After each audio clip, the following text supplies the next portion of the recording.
We are interviewing for UCAC. Today is January 20th, 2016. And this is Meredith Taylor and Alma Jordon. And we are interviewing Mr. Frank Travers, right? Travers. So if you could start by, if you would just say your name for the record so I can see how this is doing. Frank Travers. Okay, great. So let's see if we seem to be progressing. Okay. All right. Okay, Frank.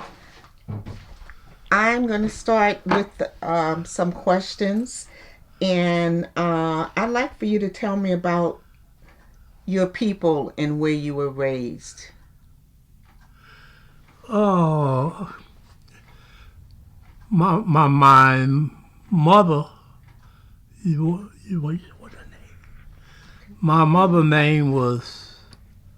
maiden name was Mary Dyson, and she married James Travers, James William Travers, and they both home was in Drayden. Ever since I've known they lived in Drayden.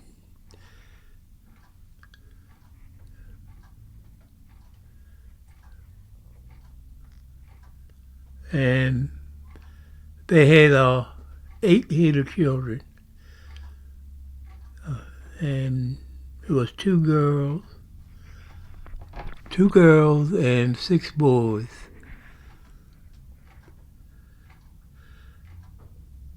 And she taking in some other children of her family. Her name was Frances Dyson. She lived with my mother and father a while. Then she went back to our original family. And what else? Mm-hmm. What? What? Can you tell me the name of your siblings? Yes.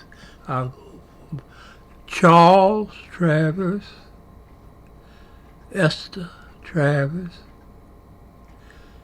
James Travers, Adele Travers, Lloyd Travers, William Travers, Frank Travers, and Robert Travers.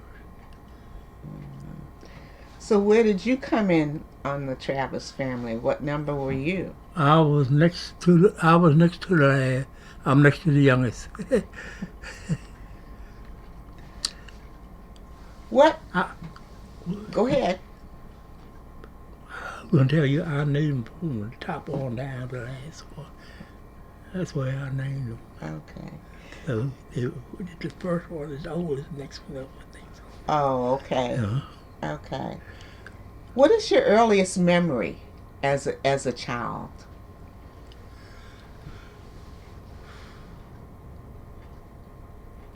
I can remember when I was 3, before I was 3 years old. No, 5. But I can remember before I was 5 years old. One of the first things I can remember today is the flood of 1933, because our family was in the flood. We lost furniture and everything, and that's why I can remember it. And during that flood, well, without water, I can remember my father had his boat at the regular place that he tied it up at that door. And as the tide come in, he'd pull his boat in.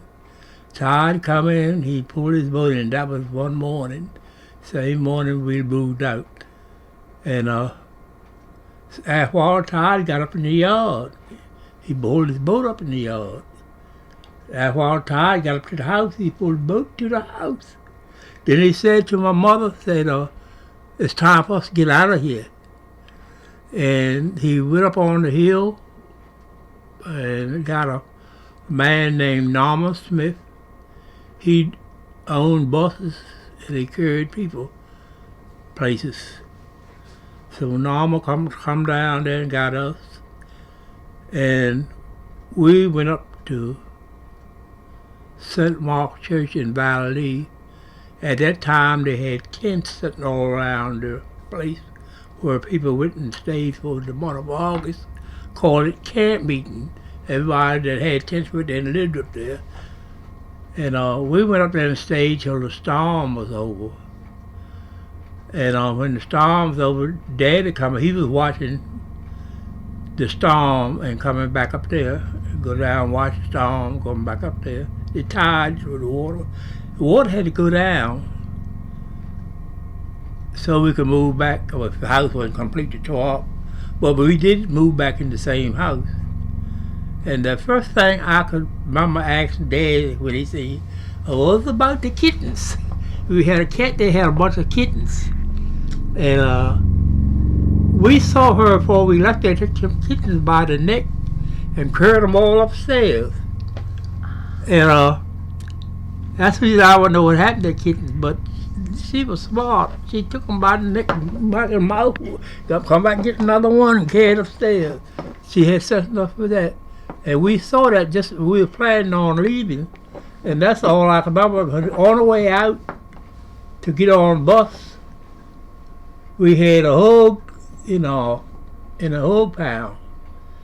And Daddy went round and picked the hug pile up and turned it over. Them hoes, right up that hill they went, because there was water all back there. It was something new to them too. And when I come back, the water had ceased. We lived in the house for a while, but one of the houses down there was destroyed. The one we live in was it wasn't destroyed. And before that, I remember the steamboat when they just run, when people used to carry everything down the Portobello Wall, or horses and wagons and mules, whatever they had pulled it.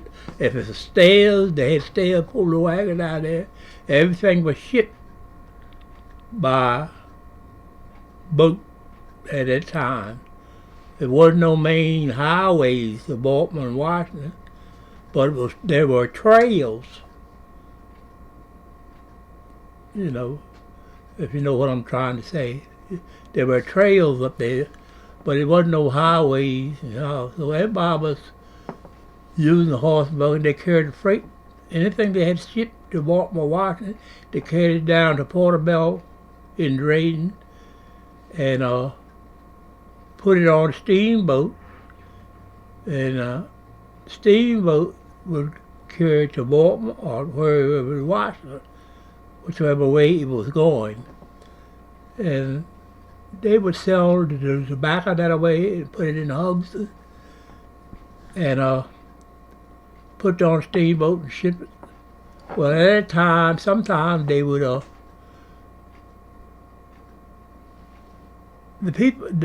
my daddy didn't get no money for the tobacco most of the time.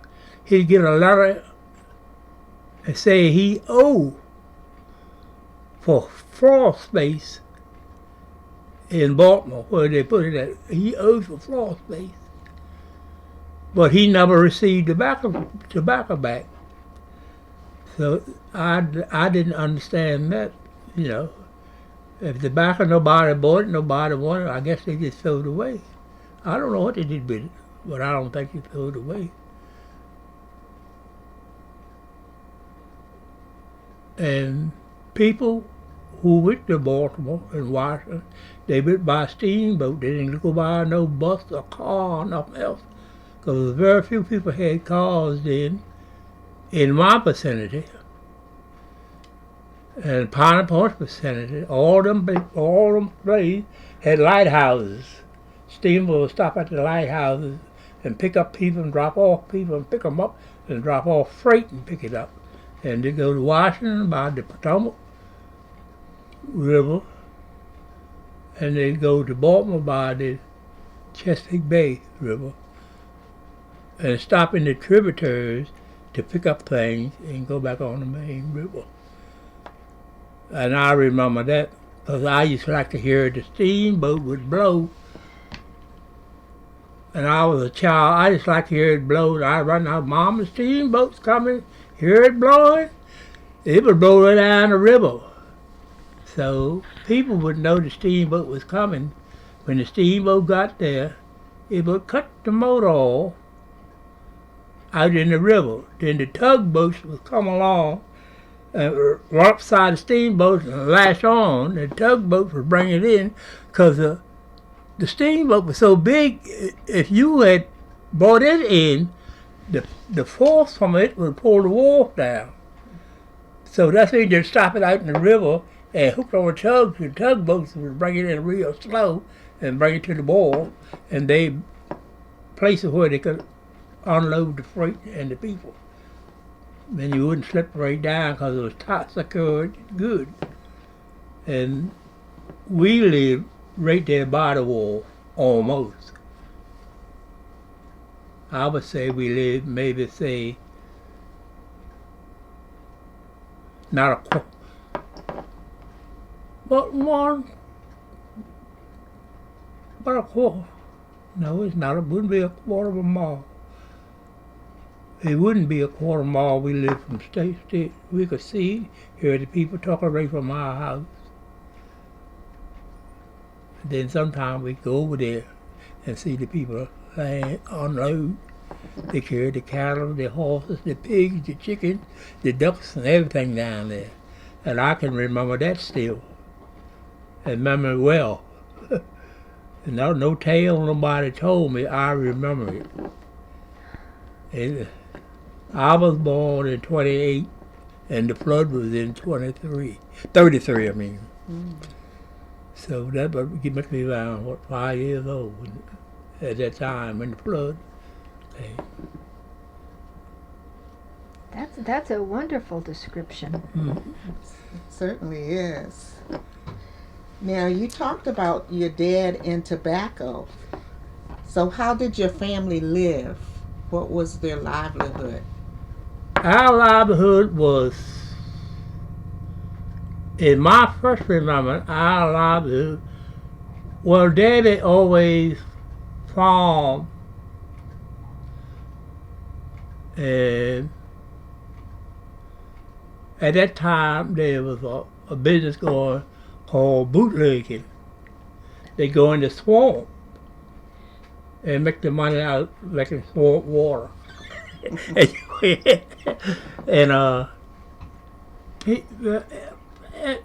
practically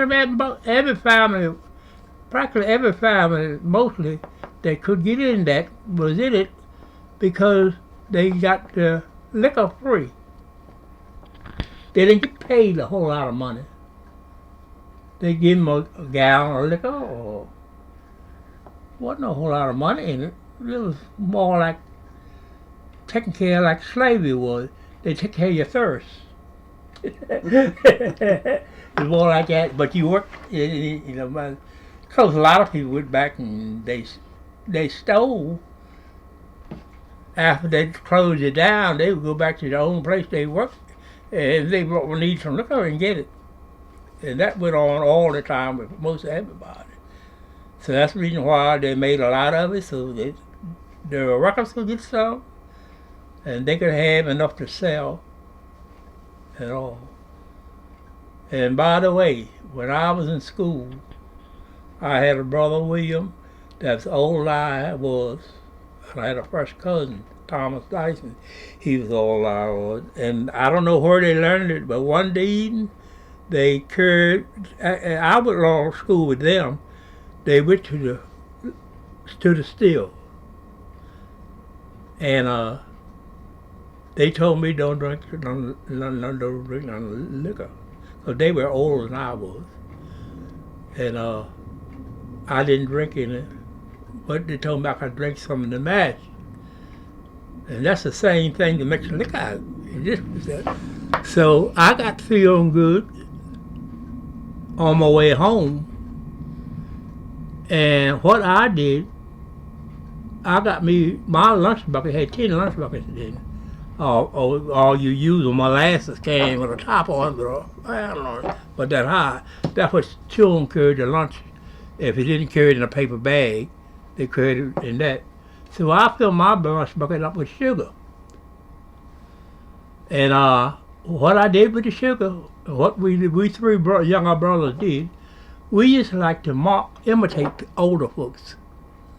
There's a whole lot of bottles laying around everywhere.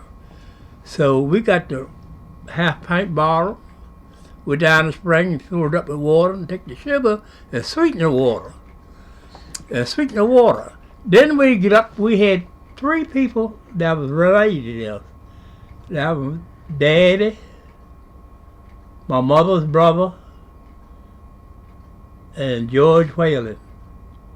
They travel around the sailboat and up and down the water together, and they got drink. They always come by the house. So we get our bottles. So we 3 get our bottles filled up. I had to be with Daddy, or one had to be Uncle Frank, the other one they had because George Whalen. One of us had to be one. And we'd mark them, turn that bottle up our head, and children like those, playing in the yard. And I'd mark, whichever one I was supposed to imitate, I could mark them, well, really, we thought we was talking like them, and say what they heard them say. So that went on for a long time. I mean, for years. I don't know say how many, it might be 1, it might be 2, but we got caught. And in them days, you wasn't supposed to imitate or mock or make fun of no older person. You were supposed to respect them. Don't mock them. You couldn't now walk like they walk if they was lame. You got caught mocking them lame person walk, you got beat. That's the way I was trained.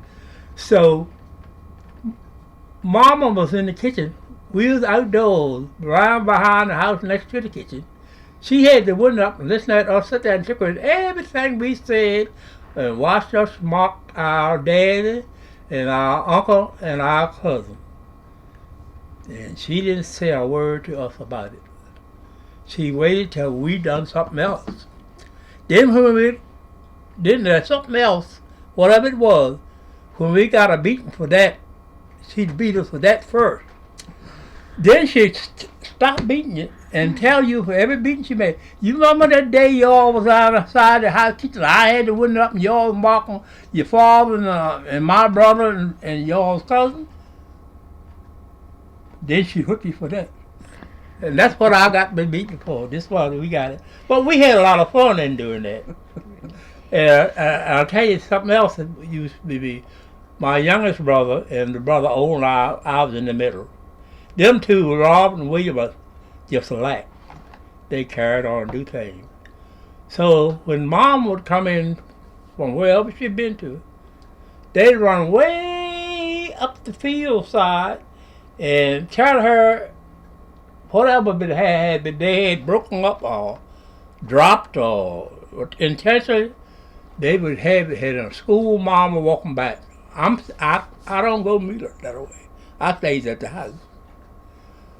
But I didn't know they was telling her everything. They're putting everything on me. So when Mom gets home, she find out this and she sit around and didn't bother nobody, but she's looking at everything they told her, see what was done, what was not. Of course, I didn't know what she was doing. And after she called me around, questioned me, and asked me, I said, Mama, I didn't do that. William or Robert did that. I didn't do it. Well, they said you won, that's 2. There's 2 against you. You know how it is, but majority wins. Majority ain't right all the time, but they still win. But anyhow, I got the beating for it. And we went on playing. We was taught not to hold a grudge. We got a beat. We come right out in the yard when she tell us we got in the yard. We played together. If it didn't, you were gonna get some more beating. if you didn't play. We was taught to play together. Soon forget what your brother or sister done for you, against you. So that's the way we did. We would all right playing again. The next time Mama goes somewhere, or Daddy was always gone. Every day. Because he couldn't work in the field, he could go in the swamp. and that's where it was. So anyhow, the same thing happened again. Mama was at the window, and Robert and William were around the house talking about how they got, at that time they called me Darts, how they got me in trouble, and I got all the beating and they got by. They didn't know Mama was sitting there, but it wasn't up, listening to everything they were saying. And for years I got beaten for things they did. Mom didn't say nothing about it. She just wait till they done something wrong. Did them same way she did me. She beat them for what she did wrong. Then she remember all them times I beat Frank or Doris, whatever they call it. And he told me he didn't do it. And y'all said he did do it. And I said two of you against one. But I heard y'all say that y'all didn't. Now she beat them. And she asked if people beating them. She said, I'm not finished with you yet. You're going to get some more beatings for that. I hate to interrupt you, but if we could you take your watch off? Because that sound clicking on the table. Oh, yeah. I That'd didn't be know great. that. Thank you. No? I It's don't all want. right like that? Yeah, because this is wonderful. Yeah. So that's the Thank way you I so come much. up with my siblings. Now, when it come to obeying, we children could all go fuss and fight and get a beating. But when it come down to two oldest, Esther, my first oldest sister, and my oldest brother, they was the one we were left in care if they wasn't in school or something. I hadn't given them another choice. We had to obey them, and they could beat us, and nothing we could do about it. And tell Mama when she come home, Esther and Charlie could tell Mama what we done wrong, and we get another beating. Now we had to respect them as a mother and father, but you couldn't call them Charlie and Esther. Charles and Esther, that was the name. You would call brother and sister. Just like you call your mama, mama. When you say go to a person, say, Mama, what pops in your mind? If you don't have, if you think it right, you're saluting Mama, your mother. So you only gonna say or do certain things around them because it reminds you every time you say Mama or Mother, whatever you might call her, it pops in your mind because you know how she trained you. But when we had people today tell children, don't call me Mom and Daddy because it makes me sound old. I want to be out there with them. So they call them by the name. But I know families that did it. The children never stopped calling Mom, and right up to today they call them by the name. And when they go up there and say Mur or Joe, they don't have the same mindset as you do when you call them Mama. So anyhow, that's everybody don't go through that, and they don't have the training of it to do that. To have to when you say Daddy, you talking about the one to bring you bread. That's telling your papa, I ain't gonna cut off the arm to bring me the food, so you won't give them respect. Because if you want to go somewhere, they don't want to give you okay, and they want to buy your food, your clothes, and you fix your meals and everything. Well, you ain't nothing little toddler. I ain't talking about grown-up people being, no. But anyhow, you got to, that's the way it was with us. We had to respect Charlie, my older sister and brother. That's another thing that been dropped off from the families now. You leave your older sister, brother in care of the rest of you. You get back, his eyes bright, his lips are swollen up that thick, and everything. Well, they don't respect them because they didn't get it from the beginning. They don't get it from the beginning. But we got it from there. I'm not the only one. The Dyson down there, Leslie and Isabel and Leroy, all of them come the same way I did. They had to call the oldest people, brothers and sisters, if they had brothers and a sister, if they had one. But whoever you, if it was a girl, you had to call a sister. If that was your sister, you couldn't call by your name. And if it's a man, you had to call him brother. You couldn't call him by the name. And that drew more respect in you for them. You know they could beat you. And if you didn't obey them, they tell your mother when you come home, you get another beating. And then when Daddy come in half loaded, Mom would get on him, and he had to beat you. Yeah, he had to beat you if he was stay there that night. So come on, you know, but women at that day, they had a lot more authority in the house than women today. Yes, they taking care of the children, they taking care of the house. When the man went in the house, he wanted to be quiet. Cause if he didn't be quiet, it would be so hot in there that he got unbutton his coat collar and take off a jacket and shirt. And then sometimes he'd get up on a wood pile and sit up there on a wood pile to try to cool off. It wasn't a lick pass. That I know anything about in my face, but I see a lot of licks passed in this same time. But they know how. Did you heard the saying say, if you can't stand the heat, get out of the kitchen? That's why the old lady. That's why they come up and they made it so hot, and then they tried to stay in there. So it's another question. I go from then on. So you talk a lot about your siblings. Now, did you have any chores that you were responsible for? Anything that you had to do? Oh yes. Well, we always had getting feed. We always had chickens, pigs, or something like before we moved on the farm. We had one of them or two of them in the house. So we always had to shell the corn. The corn come on cob. You didn't buy it already shelled. You get your corn off the farm, and the corn was on. You had to shell your corn. You had to feed your chickens in the morning. You had to feed them at night. You got to go back and prop the doors up at night so the foxes and stuff. There was a lot of foxes in them, and you put your prop up against your door. Every one people I know had a prop. And you had to fix it down the bottom so it wouldn't slide out. Because those smart animals, they got so they could trip the prop off there when they get real hard. They soon learned. And you had to do it in a way. Now, some people had locks and keys, but the poorest people couldn't buy a lock. You may not believe that, but it's true. Because most of the stuff that I saw, not every family, you trade. You carry your eggs to the store.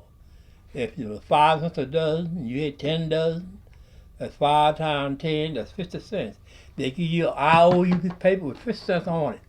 Now you can come back to the store and get 50 cents or something for it. Then if you had something balanced, they had the balance on there.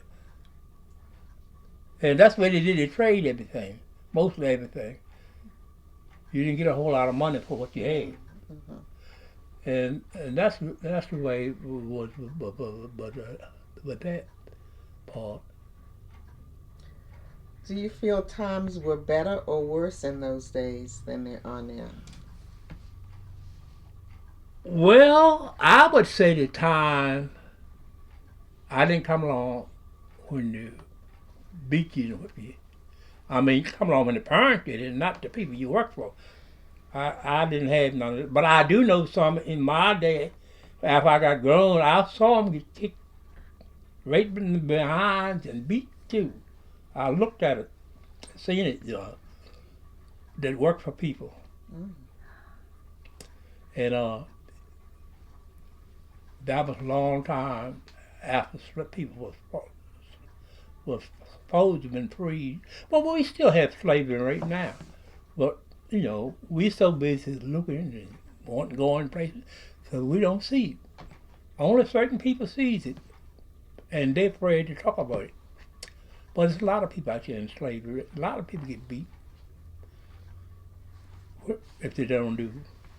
I mean, stomped on, carried to the hospital by them, everything, just like they did back there when they was beating people, whipping them, giving them so many licenses for what they did wrong on the job. But I didn't come along. I didn't see much of that when I was coming along, but I've seen it since I've been grown. And I see a lot of slavery now. Is that right? Because I got the time now. Once I was so busy, I didn't see it. It might sound like a funny story, but we don't have if we want to go to the store and get something and get back here and go to work, we got to have this before we go to work. We rush the store, run back here, and rush to work to get there on time. When we get in that position, we don't see a whole lot. And sometimes we see things, we don't know what it was. But you said, somebody tell you, they had bad accident this morning killed. You said, oh yeah, I come along, going and coming. I saw that accident. But you didn't take the time to find out. So we are so busy that we don't see things. Those things are still happening. Mm-hmm. Those things are still happening. Everything that you know, bootlegging is still going on. Everything. One thing about it, I'm just talking to y'all, but if I would go to certain people and say these things, they can want me to prove it. Mm-hmm. Then if I want to prove it, could prove it, and I go to the people and tell them, oh man, I ain't getting that. Well, that told me no witness. Because he ain't going to get it. So people don't stick to the right thing. They give up the right for the wrong. What kind of jobs did you see people get beaten, or kicked? What kind of work on the farm? On the farm. Yeah. I can name a name that you might remember, but I don't want to do that because the one who did it did. But yeah, people are still getting beat. All these things, don't you think they just slowed down some, but it's still going on. You talked about your family and your times together at home. Did your family take any trips together? Well, I would say those who went to school with me, I had three brothers, two brothers and me, three of us went to school together. And we took a trip, the only trip we taken coming up was Banneker High School.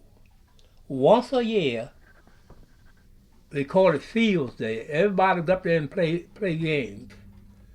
And whatever school won, they got the trophy or the piece of paper, whatever they give them out then for winning relays, bottle relay, egg in the spoon, all that.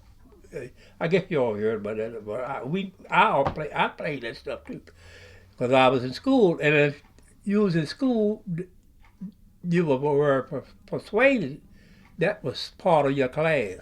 That day you just stay home and just play, unless you were sick or something other. But if you want to pass your test and have a good grade in school, you went up there too, whether you won or lost. They know, the teachers know. And that's the only place I know besides the church and the store is up there once a year. Banneker School. Mm-hmm. Never went to Washington, never went to Baltimore, none of them places. Till I got so I could go myself. And that was just we three youngest boys. The older boys, well, my oldest brother was maybe said, and the older sisters, they was 10 or 11 years old. When I get 10, they grown. I was born in 28, and my oldest brother was born in 1917. I was born in 28, and my oldest sister was born in 1918. You see what I'm saying? So I didn't. Well, they were the one I minded. They the one taught me to behave myself to mom and dad to get on. So that's where it was. That's where it was. You know. Now, you talking about a little bit about your schooling now. You talked about the field day that you went on a field trip with your school. Can you tell us a little bit more about your school and where did you go to school and what was it like at your school? Well, I went to school in Drayden. I went to Drayden School for 7 years. And I got along with my teachers. And it was and the children too. But we had a lot of bad children. But they treated me nice. They treated me nice. I didn't have no trouble with children. I didn't have to come home to mom and no. You know, people always, some of the worst children out there always treat me the best. And I put that on my mother's training to me. I did unto others the way they want me to do unto I wanted them to do unto me. I was nice to them, and they was nice to me. That's what I put it to.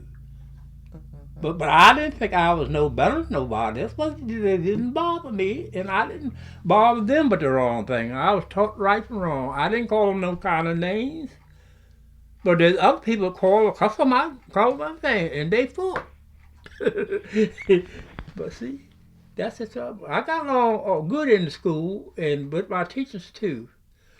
Uh, the my Do you remember any of the names of your teachers? Yeah, I remember my first teacher's name was Mr. Stuckey, and Mr. Stuckey, for all that I know of,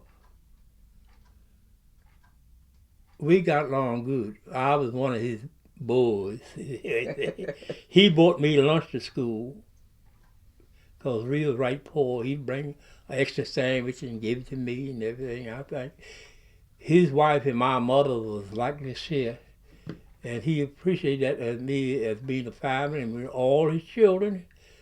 We got along like that there. We didn't have no trouble. And my second teacher was Mrs. Carr Tillman. She married a statesman.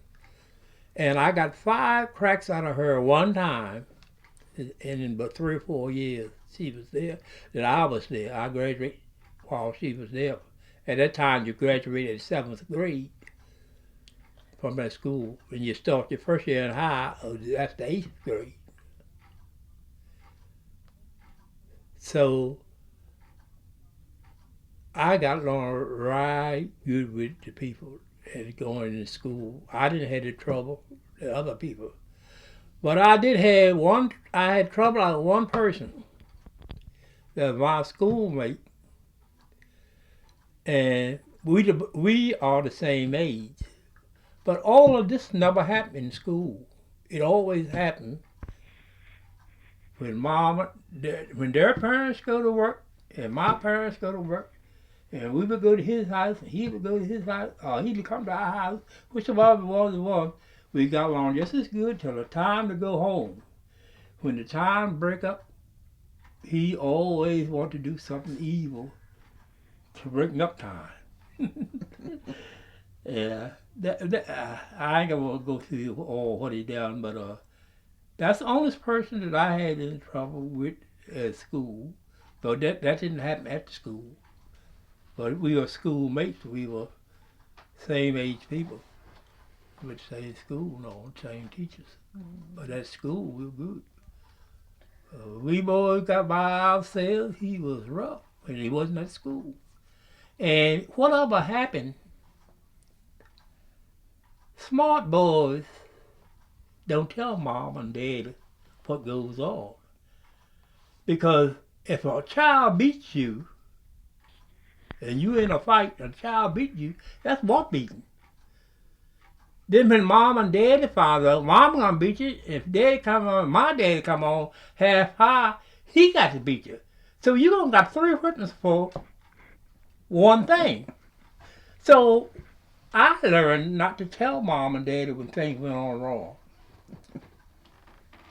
But a lot of children, soon they get her mom and this, mom and that, mom, not me. Not that I was smartest. What I taught my 2 brothers the same thing. Now, one of the brothers was older than I was. I taught him, and I taught the youngest one. Don't be talking about what happened long. We get too many beatings, unless you like them. And we stopped it. We stopped telling them. We didn't talk about it. How things going? Oh, good mama, good mama. Now, if that teacher hadn't wrote a note home by somebody else, and mama caught us in a lie, thought you told me you all doing good. You didn't tell me, but you all get fighting and teacher beat you, did you? Uh-oh, boy. You had something coming then. Mm-hmm. You could feel it before it even touched you. Mm-hmm. Yeah. Tell me a little bit more about your school at Drayden. How the situation, how it was set up, and your teacher, your favorite subjects. And did you have to have chores at school? You know, things like that? Yes.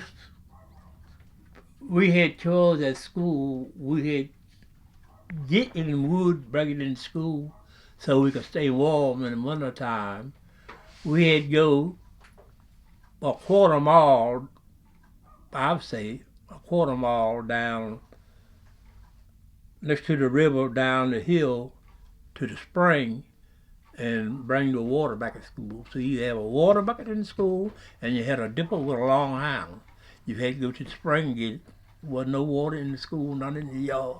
So the children did that, and I did it too when I was going. Most time with the boys, the girls didn't have to do it. But the boys would like, they like that. Get away from that school. Get away from Yeah. Yeah, we had chores to do in school. And sometimes if there was something out in the yard, we had to pick up and keep the yard, schoolyard, look presentable.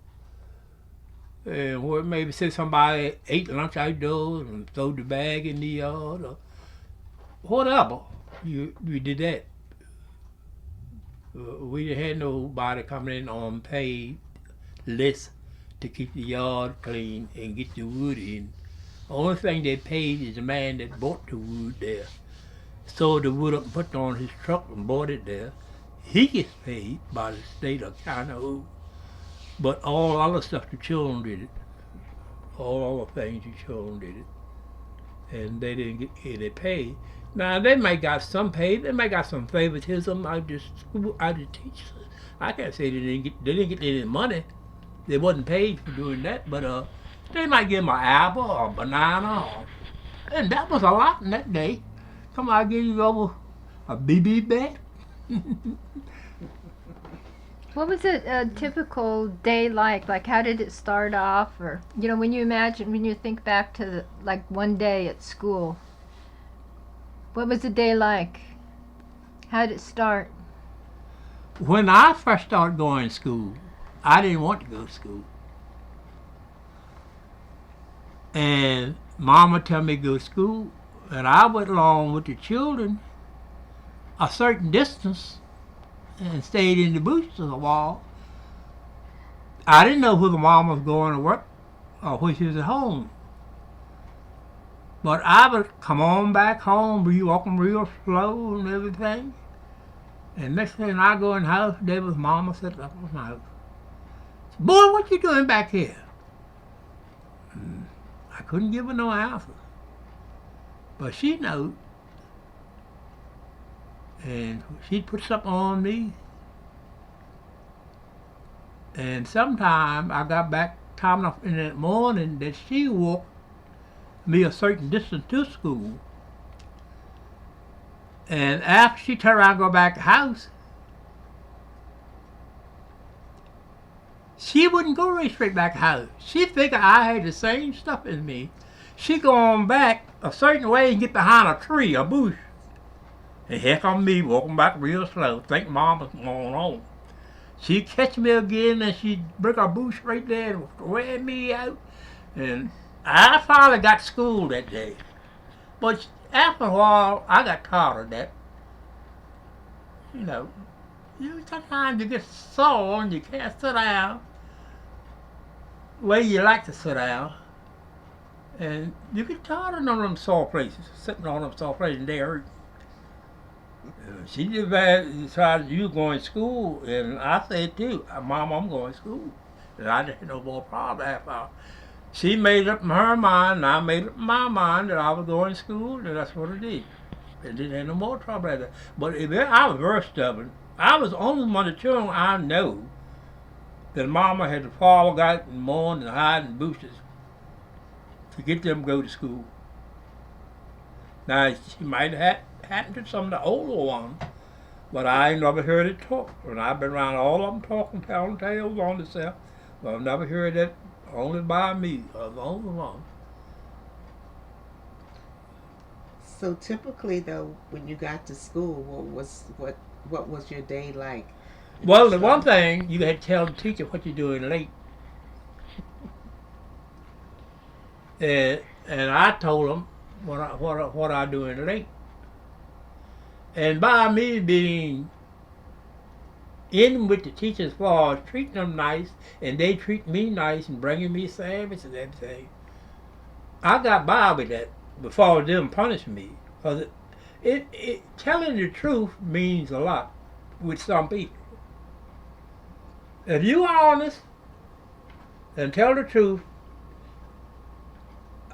I was taught that the truth will set you free. You know, but once I didn't believe it at first. But after I got older, I started learning the truth will set you free. A lot of people may not believe it, but it will. So I went on was telling them the truth with faith, and they let me go. If Frank said it, that's what it was. That's what they believed. They had that much dependence in me, but I would tell them the truth. So did you start when you went to school, your school day, did it start off with a prayer or your first class? Or Oh, yes, it started off with a prayer. We had a prayer. We had said the Lord's Prayer. Yep. It did. But that was the only...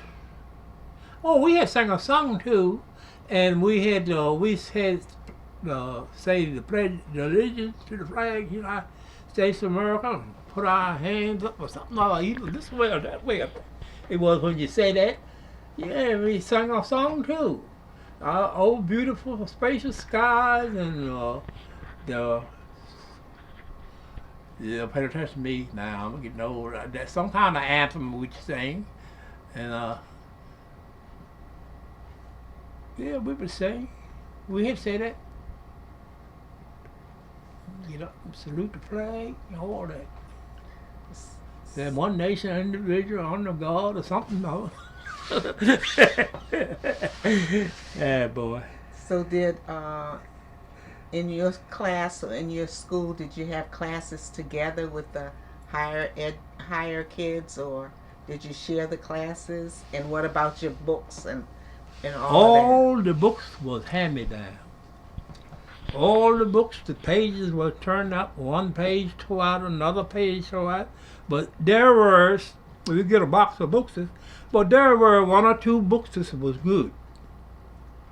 But most of them was, children had already handled them, tore the pages out, pictures, half a page gone, a whole page gone, quarter of the page gone, and all. But the teacher always kept the good book. She had the full book, the book that didn't have enough torn out, and that was she would teach us out of that book. But she kept that book. And she'd ask you what page you got missing. Then if it was necessary, enough of them was gone, she'd write the whole thing on the board, and we copy it down on another piece of paper. Then she'd erase it and put something else on the board she wanted to put on there. Just put it on there long enough for us to write it down. But we had one-room school. We had 7 grades, and she knew how to go from one grade to how to handle that. Except that everybody else was listening while she was with the 7th grade. Everybody else was doing the work she had put on the board. Copy it down, and sometimes she'd leave it on the board. And you go up there and look at the board and turn your page and find that and study it. But one class didn't interfere with nothing. Now the first grades, the 2nd grade, that was done quarterly. You had sharp air to pick up what the teacher was talking about. You don't could hear. She was perfect besides to get in the seat with them. And right by them. And she would whisper to them, tell them like that. Because what they were doing was learn how to count, how to draw. It's like a kindergarten is now, or preschool. Get them in shape so they can learn. That's what they was doing their first year in school. You know, some children already knows. When they go to school, they know all that stuff before they go. But some children don't know A from B. Some children go to school, they already know the alphabet. They already know how to count to 100.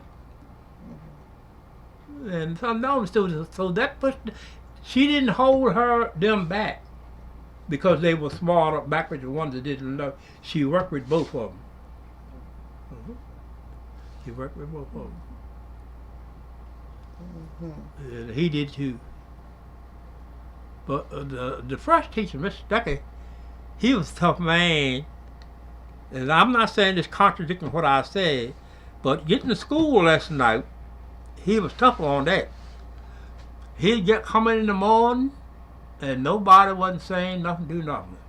He'd get up and say, "We're going to have lessons today. If we don't have lessons today, we're going to break bones, slip joints, and draw blood and water."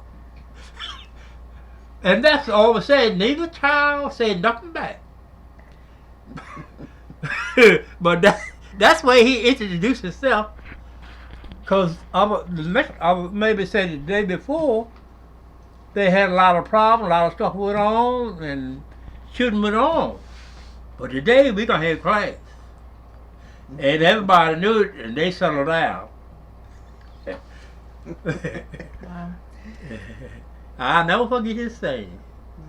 I don't say I'll never, but I haven't forgot it yet. Break bones, slip joints, draw blood and water. Well, now well, now they had programs where they scared children. They had programs to put children in and bad boys and girls in. It's trying to scare them straight.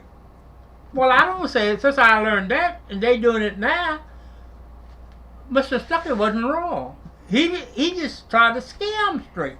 Just as long as they get straight, if you can scare somebody, like you tell your child, say, you don't rake that yard, you're going to bed with no supper, and you're going to step there by yourself, and none of the children come up there and play with you until it's time to go to bed. Well, when you think of that, no supper, I better get ready and get straight and do that stuff. Going upstairs by myself, staying up there till the children get all the rest of them go to bed. And they can't come up there and say nothing to me, and I can't come downstairs. And I hear them down there playing and laughing. I'm up here scared of Bookie Man. Bookie Man, they taught you that. Bookie Man gonna get you if you didn't do right. They taught you that. They taught you ghost stories, boys that, that want to steal off and go. They tell you about old ghosts, old Doug, something on at nighttime. Different ones saw dragging a great long chain. You change the jigger. Then he disappear right before your eyes. Now, William, Robert, and I wouldn't go outdoors to prop the door of the chickens unless somebody was with us. Because they scared us that bad. That we wouldn't go out there, neither one of us would go out there by ourselves. With 2 goes, all 3 of us got in and didn't take but one to put that prop up there and put that door to and put that prop up there. Keep the foxes and stuff and dogs and stuff like that chicken out. It scare you straight. You mentioned when you had the flood that the bus took you up to a church. Now, what part did religion play in your life growing up? Well, it played a great part because I was the only one of the three children, the youngest children. The other children had left out or going to live with somebody, going away to live, or coming in when they get ready and staying out as long as they want to. But we stayed, we had to come home every eve, every night, and every day. And Mama, she was my main teacher. When I went to school, to Bible study at church, I remember now she had me, I could walk, but I wasn't walking fast enough. Come on up here, child, let me catch out your hand. And she was carrying me, and she was almost dragging me by the top of my toes, top of the shoe tops, if I had any on. If I didn't have none on, or I didn't have any, it was my toes was dragging the dirt. And a lot of times I went to church barefooted. I went to school barefooted. All the children went to school barefooted. Because they didn't have no shoes. And they wore odd shoes. Man, you might have a 6 on one foot, 8 on the other. And one low top and one high top. Nobody made fun of you. Because all of them was doing the same thing. And the things you may not know, they put the girls, they use, y'all know feed sacks. That cord in it, you can take that all you can do it. You start it right and you pull it and rip it on out easy. And they take them feed sacks and make dresses and skirts and stuff and blouses and stuff on the girl. They take the cord string and put it on a pot, black pot, and you put it on top of the fall, and black it, rub it across there. The cord string was white. And that was to color your hair. Now, when they plait your hair, they would tap it, they would tie it up with that cord string, black. And it fit in real good. But some people didn't have the pot, the smutty pot, or they don't clean the pot. They put the white cord string in black hair, and it looked different from other people, sure. But they didn't make fun of them. It was out there like lunch. Most of our lunch was in a paper bag. And we had fried flatback, bacon, or anything. That bag was just as greasy as sour. Greasy when you carry that lunch from school and put it on the shelf where you put your lunch at. And there were some families that had a molasses can with a top on it and a little handle where you carry your molasses in. Molasses can, but this was that high. And some people had a really, where you bought out of the store, a lunchbox. But everybody had what they had, and nobody made fun of nobody. Do you remember whether anybody didn't have shoes when it was cold? Oh yeah. There were kids that had to go in the winter without. I know any children shoes. I know children went outdoors in the snow, played in the snow, and made snowman. They played snowball, and they didn't get sick. And the one that had shoes and boots on, they were sneezing, nose running, and the cough and the barking. That's right. Man, since I've been grown, I know grown people go outdoors barefoot in the snow. They're used to it. They like it. Now, we talked a little bit about school and about you growing up. And I'm wondering, what did you dream about becoming when you became an adult? I didn't dream about coming anything, but my mama instilled something in me. I was trying to carry out the dream that she dreamt of me and told me she kept telling me all while she was well. And the night before she died, when we was at her bedside, she died the next day morning. And she told it over again. Called me by herself. Because I was only one that stuck right by Mama. I mean, I stayed there with her. All three of us went upstairs and got to put on some clean clothes. And we wasn't going no further to the store. It in Drayden. And when she would say, I don't feel good, I don't want to be left here alone. I want one of y'all, that's why if we come downstairs. William and Robert would keep on going. I would stop. And I stayed there with Mom. And she always would tell me, says, Frank, said, the Lord's going to bless you. Said, but you're going to have a lot of trials and tribulations. I said, what do you mean, Mom?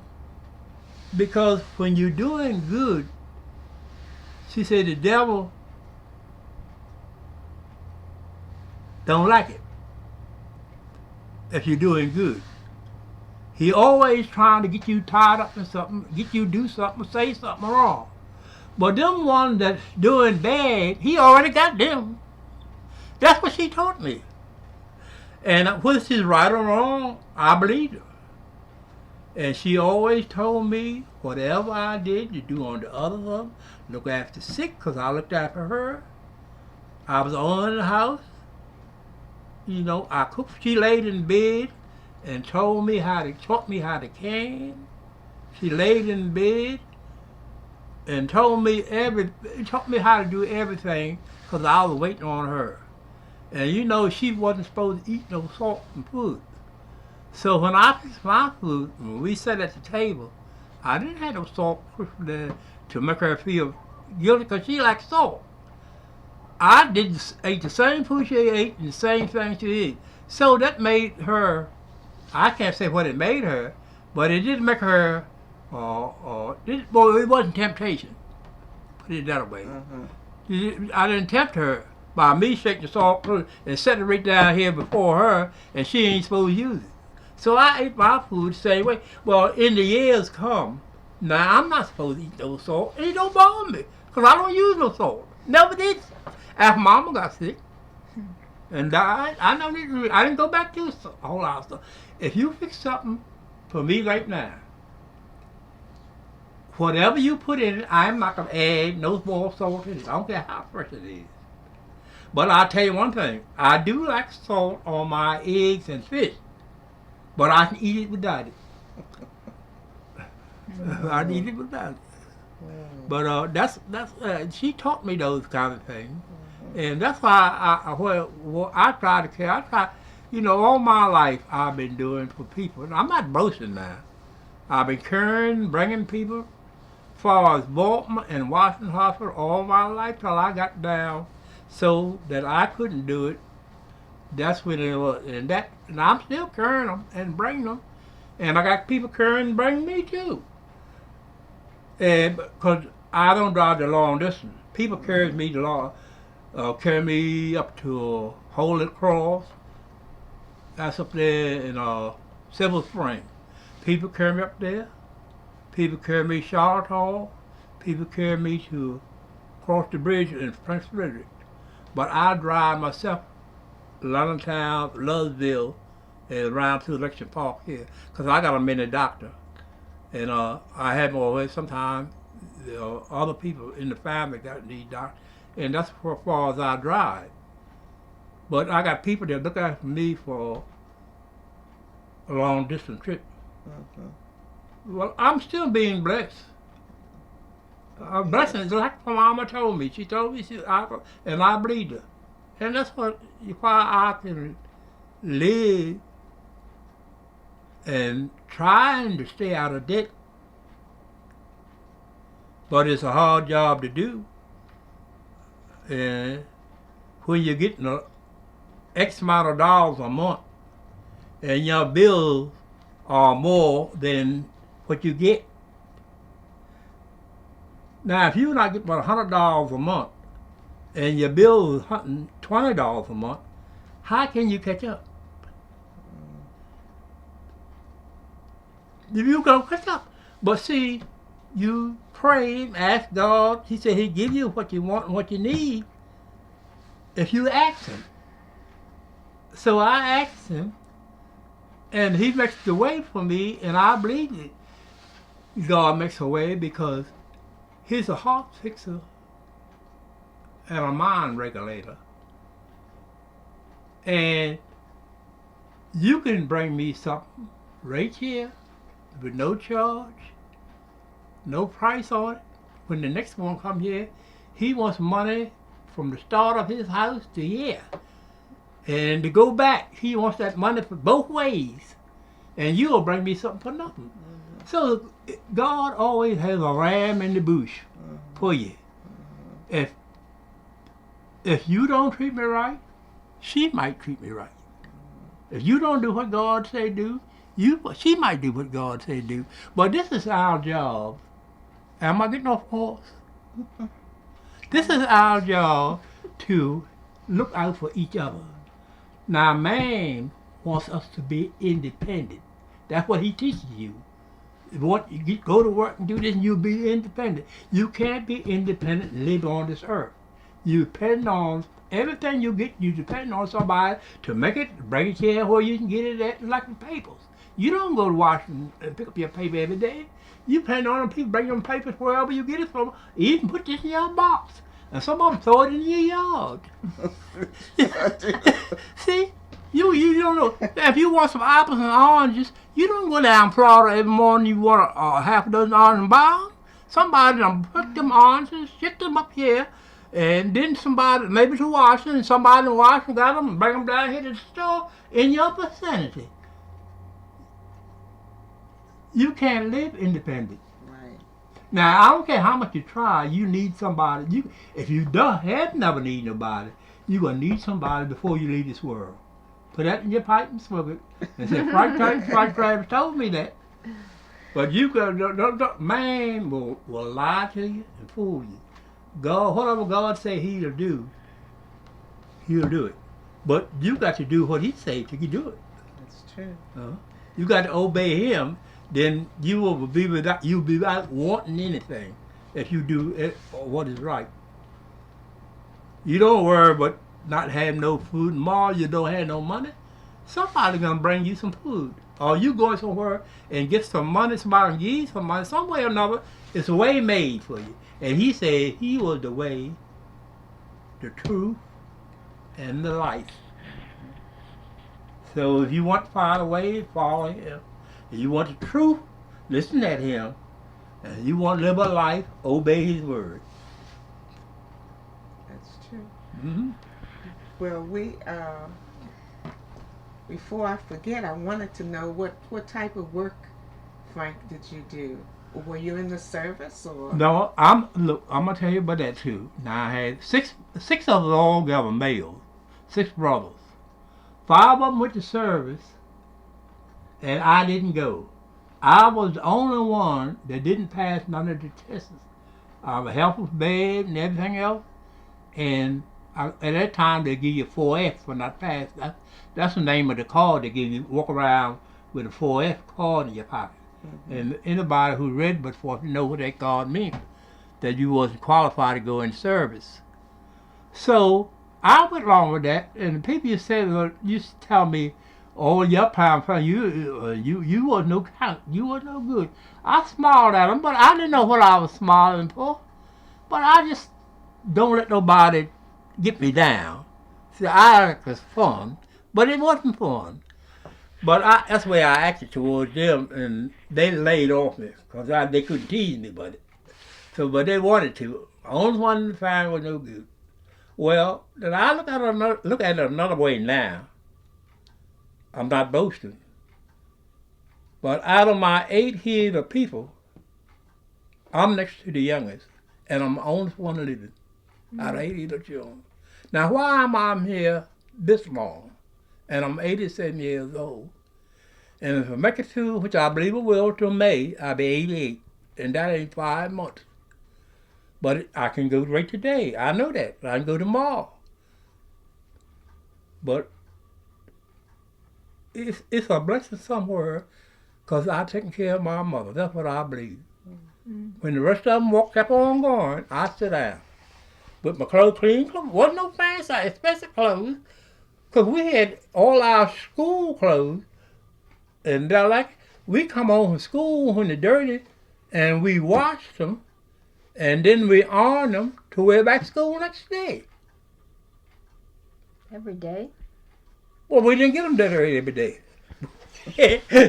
Well, when they got dirty, we would take them off, wash them that evening, iron them, or that night or something. But we put them one pair of pants till it was gone.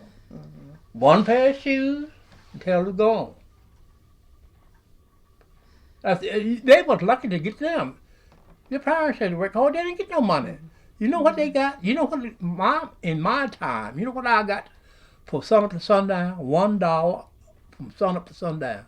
That didn't mean sun up. That means sun up to sundown in the field. Then when the sun goes down, you take the horses or mules in. Then you got to take them down to the run and give them water. You got to feed them. You got to feed the chickens and the hogs on that farm. All that's before you can go home. I did that. My father spent a period of sharecropping,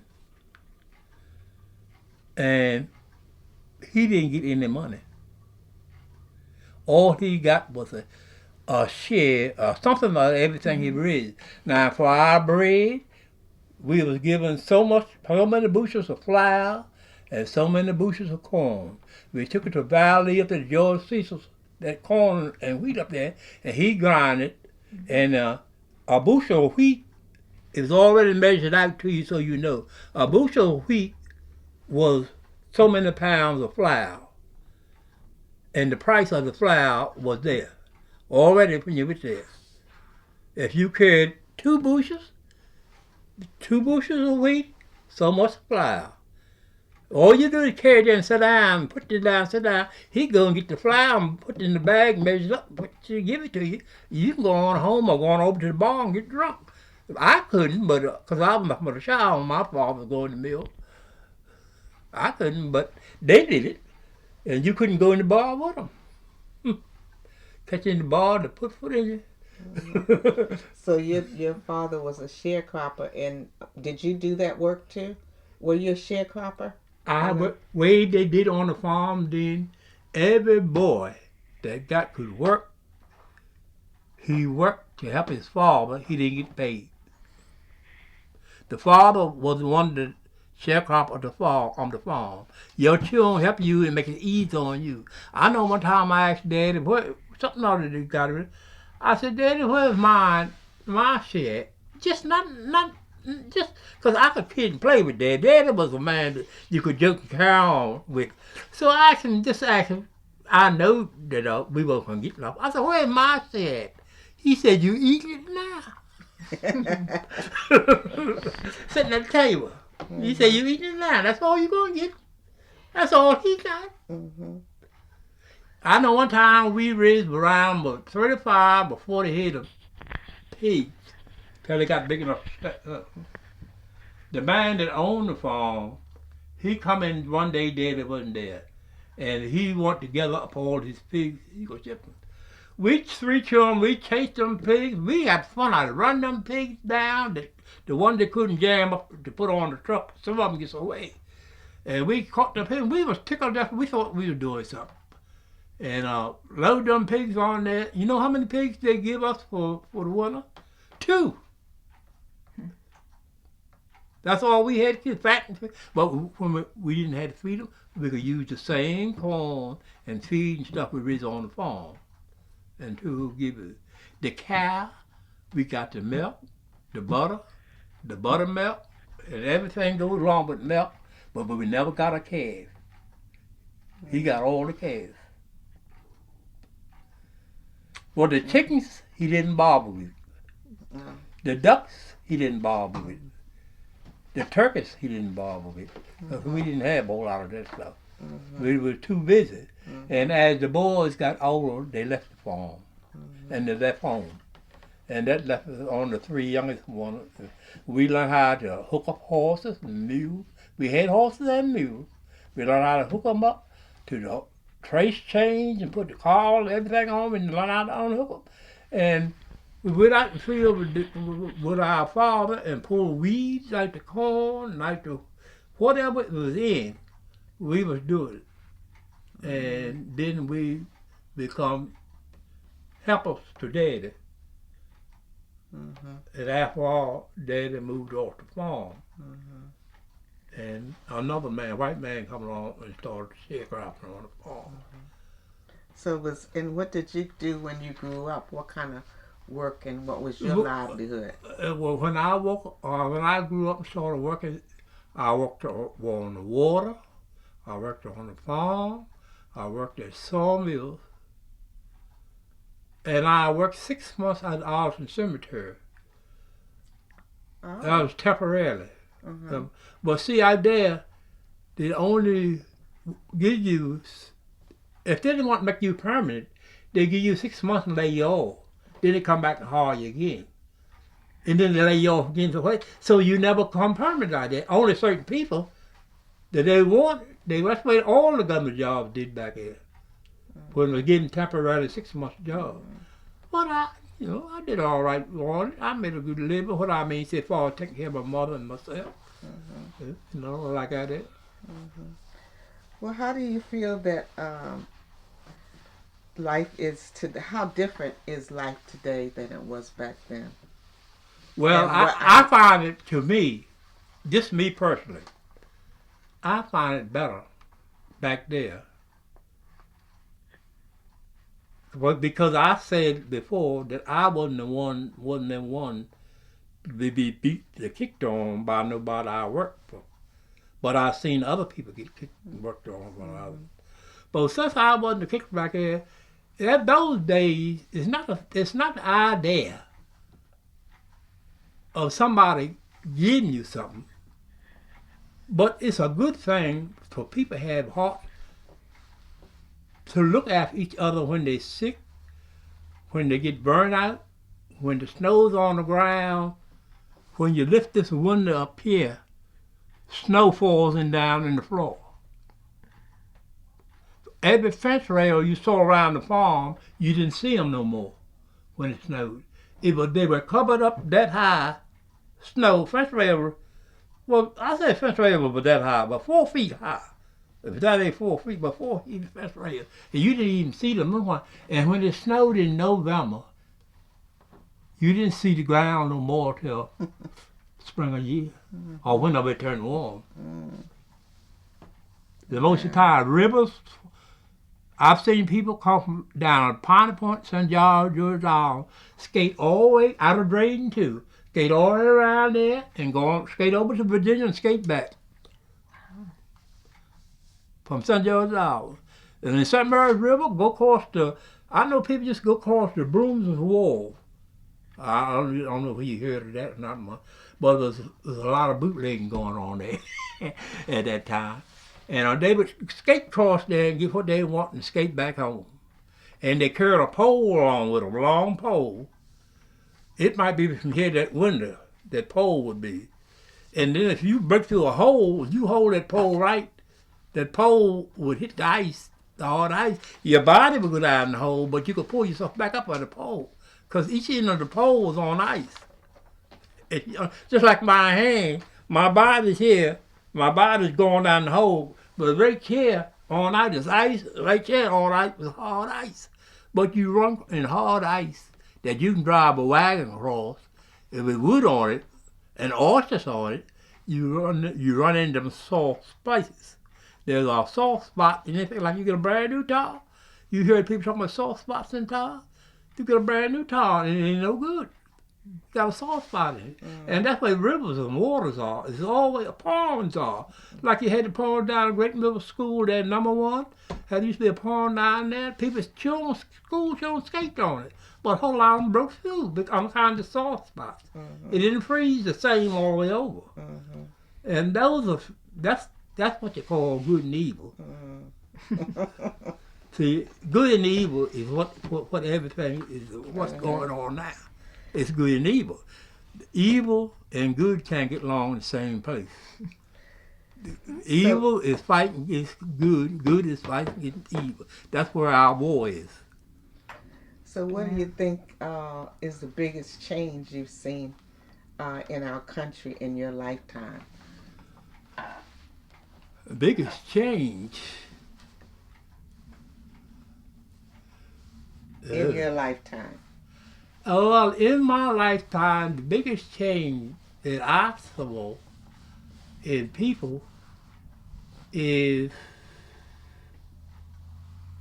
when somebody was trying to change the hearts of people and trying to change their thinking and trying to change the ways and for all of us to get along together, and that was Martin Luther King. Well, to me now, preachers always preachers. Mothers taught it, but it never went worldwide till he got in it. And some more people, other people were going. Somebody in Africa was in it. He went there to school to learn from them. I don't know, I forgot the names of them. We had some more people. Malcolm X was in it. But, you know, he was a little different from Martin Luther King. Martin Luther King wanted to do it the way God said do it. Malcolm X wanted to do it the way God said do it and add in the way man wanted it done. And man and God don't think alike. Their rules are different. Mm-hmm. A man's rule, if you're rich, I mean really rich and got something, you can beat anybody that got less than you got. That's man's rule. But God's rule, if you obey me, you have more than the man and the rich man. But you are looking at material things. God is looking at special things, that the thing that you don't see with your natural eye and don't feel with your natural touch. It's a whole lot.